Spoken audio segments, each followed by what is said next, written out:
हरिओम, ओम आनंदमय, ओम शांतिमय, ओम ज्ञानमय। आप सभी दर्शकों का हमारे चैनल पर स्वागत है।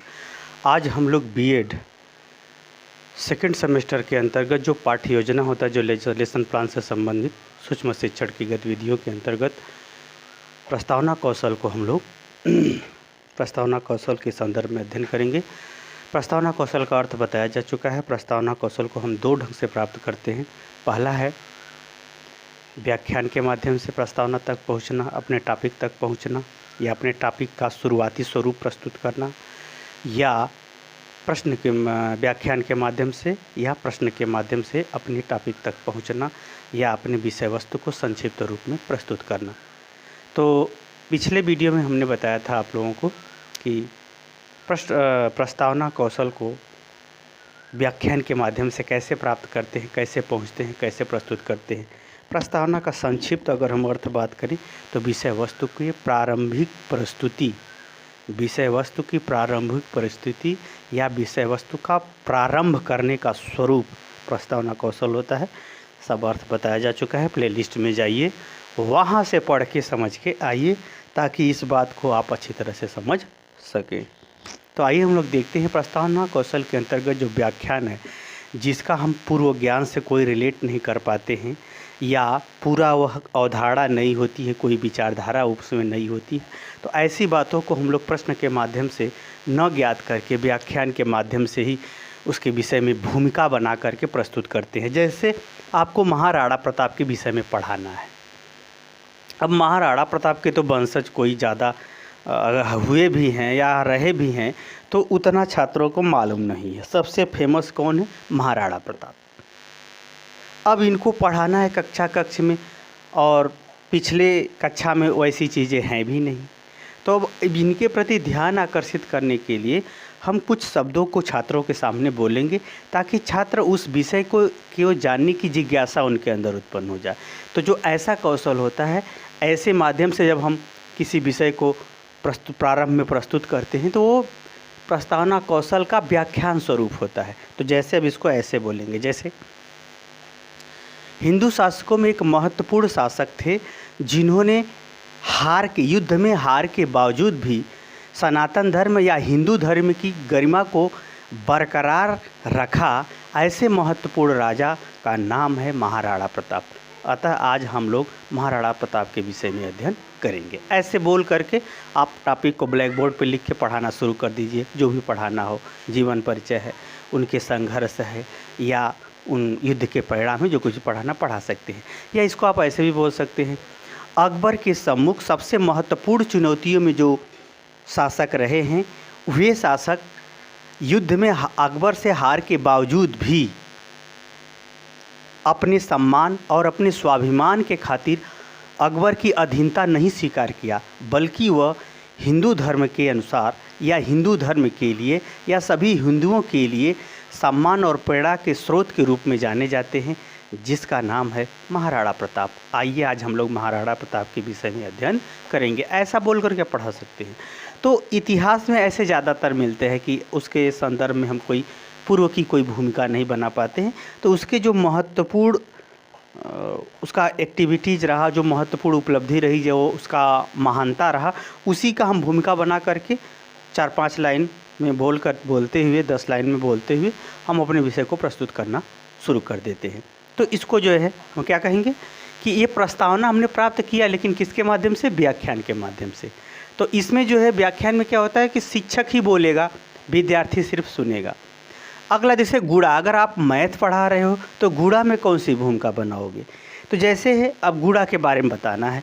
अब गुणा बच्चों को मालूम नहीं है। हाँ, बच्चे अगर 1-2 क्लास पढ़ चुके हैं, अगर कक्षा 1 या 2 में उनको सिखा रहे हैं, तो निश्चित रूप से बिना जोड़ सिखाए, बिना पहाड़ा सिखाए तो आप गुणा बताएंगे नहीं। तो आप उससे ऐसे कहेंगे, जैसे भाई जैसे पहाड़ा होता है 2 के 2, 2 दूनी 4, 2 तिहाई 6, 2 चौको 8। ऐसे जो होता है पहाड़ा 2 के 2, 2 दूनी 4, 2 तिहाई 6, 2 चौको 8।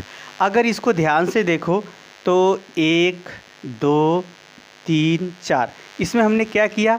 सब में 2 का गुणा किया है। ये गुना है। जब 2 का 4 गुना करोगे तो 2 को हम 2 का जो है 4 गुना करोगे तो 2 को 4 बार जोड़ना पड़ेगा। 2 को कै बार जोड़ना पड़ेगा? 4 बार। 1 बार, 2 बार, 3 बार, 4 बार, तब ये 8 होगा। इसी तरह से इसी तरह से आप जो पहाड़ा याद करते हो वह गुणा में होता है। अगर जहाँ तक आपको याद है वहाँ तक तो आप गुणा कर सकते हो, लेकिन जहाँ का पहाड़ा बिल्कुल याद नहीं है वहाँ कैसे सीखोगे या कैसे यह गुणा करोगे, उसी के बारे में आज हम लोग पढ़ेंगे। तो इस प्रकार से ये मैथ का हो गया आपका, कि उससे मिलता जुलता चीज़ आप बताए हो। अभी गुणा के बारे में कुछ नहीं बताए हो, मात्र गुणा को आप पहाड़ा से जोड़ दिए हो। उसी तरह से अगर बड़ी संख्या हो, अगर 4656 हो और इसमें 340 का गुणा करना हो, तो जैसे पहाड़ा में हम लोग करते हैं जोड़ के आपने दिखाया, उसी तरह से अब हम ऐसा नियम बताएंगे कि इसको जो है जोड़ना नहीं पड़ेगा, यहाँ से गुणा के माध्यम से हम लोग प्राप्त कर लेंगे।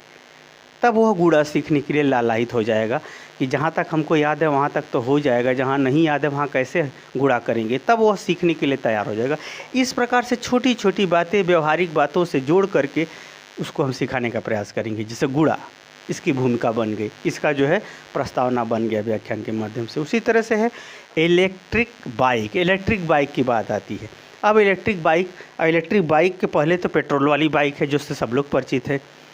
तो आप इसके लिए ऐसी भी भूमिका बना सकते हैं। छात्रों, आज हम आप लोगों को सबसे कम खर्चे में या एक बार के खर्चे में अनेक सारी दूरी फ्री में तय करने संबंधी बाइक के विषय में अध्ययन करेंगे, जिसका नाम है इलेक्ट्रिक बाइक, जिसमें एक बार पैसा लगेगा, चार्ज करो और इतना किलोमीटर तक आराम से घूम सकते हो। तो इसी प्रकार से एक भूमिका बना देना है, एक उसको भूमिका का एक स्वरूप दे देना है, आकर्षक स्वरूप देना है। तो जो ऐसा प्रस्तावना जब आप तैयार करेंगे तो वह प्रस्तावना का जो स्वरूप होता है वो व्याख्यान के माध्यम से तैयार होता है। तो ऐसे इसको ध्यान में रखना है। तो आप, जहाँ तक उम्मीद है कि आप समझ ही गए होंगे कि नहीं, अगर जब कोई उस टॉपिक का या उस प्रकरण का कोई विशेष आधार, कोई विशेष व्यवहारिक चीज़ नहीं मिल रही है, तो उस टॉपिक को शुरू करने के लिए किस प्रकार से हम व्याख्यान का भूमिका बना करके प्रस्तुत करते हुए पढ़ाना शुरू करते हैं, आप तो समझे रहेंगे। इसी तरह से असाध्य रोग होता है, असाध्य रोग मतलब जिसका इलाज संभव नहीं है या उस रोग को इलाज के माध्यम से समाप्त नहीं किया जा सकता है। अब असाध्य के रूप में जैसे कैंसर है, तो ये कैंसर की जिससे बीमारी है, अब उसको बताना है। तो छात्रों के बारे में अब इसको बताने के लिए छात्रों को ऐसी भूमिका बनाइए कि उस बात को समझ जाएं। जैसे अगर हम लोग व्यवहार में देखें तो आदमी खाता पीता ज़रूर है, लेकिन वह एक न एक दिन मर ही जाता है, उस मौत का कोई इलाज नहीं है। हाँ, आदमी खाता पीता है तो वह जीता ज़्यादा दिन है, ये अलग बात है, स्वस्थ रहता है ज़्यादा दिन, सुखी ज़्यादा दिन रहता है, लेकिन मौत का कोई इलाज नहीं है। उसी तरह से छात्रों, एक ऐसी बीमारी है जिसका इलाज तो होता है, लेकिन उस बीमारी को इलाज के माध्यम से समाप्त नहीं किया जा सकता है, उसका नाम है कैंसर। ऐसे बोल करके आप ब्लैक बोर्ड पे टॉपिक जो प्रकरण लिखना होता है वहाँ कैंसर लिख करके उसके विषय में पढ़ा सकते हो। तो इसी टाइप का भूमिका बना देना है कि जो 2-3 मिनट 5 मिनट के अंदर उस चीज़ को बोला जा सके, ताकि उस चीज़ को इस प्रकार से आकर्षक युक्त ढंग से प्रस्तुत किया जाए कि बालक उस चीज़ को सीखने के लिए प्रेरित हो जाए, सक्रिय हो जाए, ध्यान देने लगे। तब जो है प्रस्तावना कौशल के अंतर्गत व्याख्यान का जो स्वरूप है वह स्पष्ट और प्रभावशाली बनता है। वहाँ से आपका शिक्षण अधिगम प्रक्रिया व्यवस्थित रूप से प्रस्तुत होना शुरू हो जाती है। तो आप, जहाँ तक उम्मीद है कि आप मौलिकता को समझ गए होंगे। तो ये सब चीज़ें सुनना अलग बात है, समझना अलग बात है, उसे आप लिखेंगे तो वो अलग बात है, आप प्रस्तुत करेंगे वो भी अलग बात है।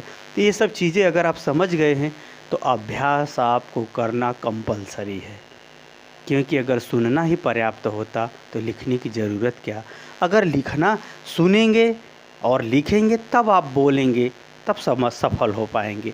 यानी सुनना, लिखना, बोलना और प्रस्तुत करना सभी अलग अलग क्रियाएं हैं जो एक के बाद एक घटित होती रहती हैं।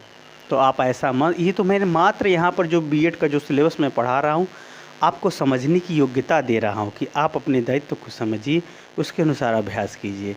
क्योंकि यदि व्याख्यान ही पर्याप्त होता तो फिर अभ्यास और चिंतन, प्रस्तुति, विशेषता, विशिष्टता इत्यादि का कोई अर्थ ही नहीं होता। तो मुझे उम्मीद है कि आप एक्सरसाइज करते हुए व्याख्यान के माध्यम से प्रस्तावना कौशल को सीख गए होंगे। हाँ, जहाँ पर अगर आप नहीं समझ पाते हैं व्याख्यान के माध्यम से उस टॉपिक को आप नहीं प्रकट तक पहुँच पाते हैं, तो उससे आप अगर कमेंट बॉक्स में लिखते हैं तो उसके बारे में हम बता करके आपको फ़ोन नंबर सहित अगर आप भेजेंगे तब हम उसको व्याख्या के सहित आपको बताने का प्रयास करूँगा। अगर हम दूसरी बात करें, इसमें प्रस्तावना कौशल को प्रश्न के माध्यम से किस प्रकार पहुँचते हैं, तो उसे भी आप देख सकते हैं। जैसे अभी आज इस वीडियो में अर्थ है बता रहा हूँ, आगे की वीडियो में इसका एक्सरसाइज बताऊंगा आपको कि कैसे ये तैयार किया जाता है, जो बहुत ज़्यादा प्रचलन में इसका प्रयोग किया जाता है। इसका ज़्यादा प्रयोग किया जाता है, जब इससे प्रयोग नहीं हो पाता तब इसका हम लोग प्रयोग करते हैं व्याख्यान का। तो व्याख्यान सरल भी है और आवश्यक भी है, लेकिन यह बहुत ज़्यादा यूज किया जाता है। तो इसको हम लोग देखते हैं प्रश्न के माध्यम से। यानी शिक्षक क्या करता है, पूर्व के ज्ञान से या पुनरावृत्ति प्रश्न के माध्यम से पाठ्य वस्तु यानी जो चीज़ पढ़ाना है, शिक्षक पूर्व के ज्ञान से या पुनरावृत्ति प्रश्न के माध्यम से पाठ्य वस्तु के प्रकरण तक, यानी जो चीज़ पढ़ना है उसके टॉपिक तक, यानी जैसे अगर विज्ञान पढ़ना है तो विज्ञान, जीव विज्ञान पढ़ना है तो जीव विज्ञान पाठ्य वस्तु होगी।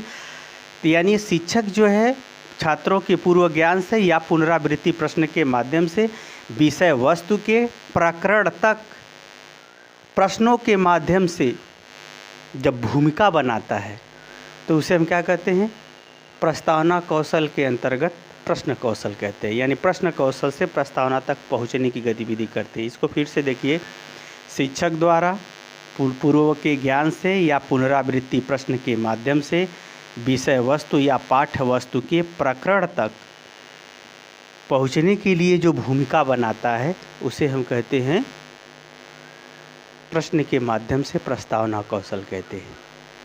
फिर से देखिए, शिक्षक द्वारा पूर्व ज्ञान या पुनरावृत्ति प्रश्न के माध्यम से पाठ्य वस्तु या विषय वस्तु के प्रकरण तक पहुंचने के लिए जो भूमिका बनाता है, जो आधार प्रस्तुत करता है, उसे हम क्या कहते हैं, प्रश्न के माध्यम से प्रस्तावना कौशल कहते हैं।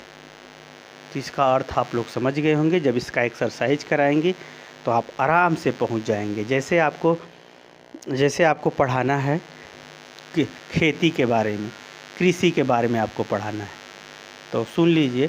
तो इसमें कृषि के बारे में आपको पढ़ाना है तो आप विभिन्न इसकी कृषि से रिलेटेड पहले से प्रश्न करते आएंगे और कृषि तक पहुंचेंगे और फिर उसके बाद उसको पढ़ाना शुरू करेंगे।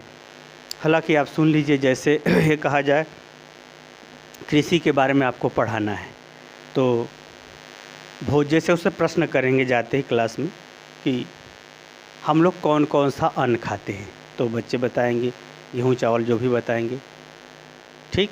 फिर पूछेंगे अन्न कहाँ पैदा होता है, खेतों में। बच्चे क्या उत्तर देंगे, अन्न कहाँ पैदा होता है, खेतों में पैदा होता है।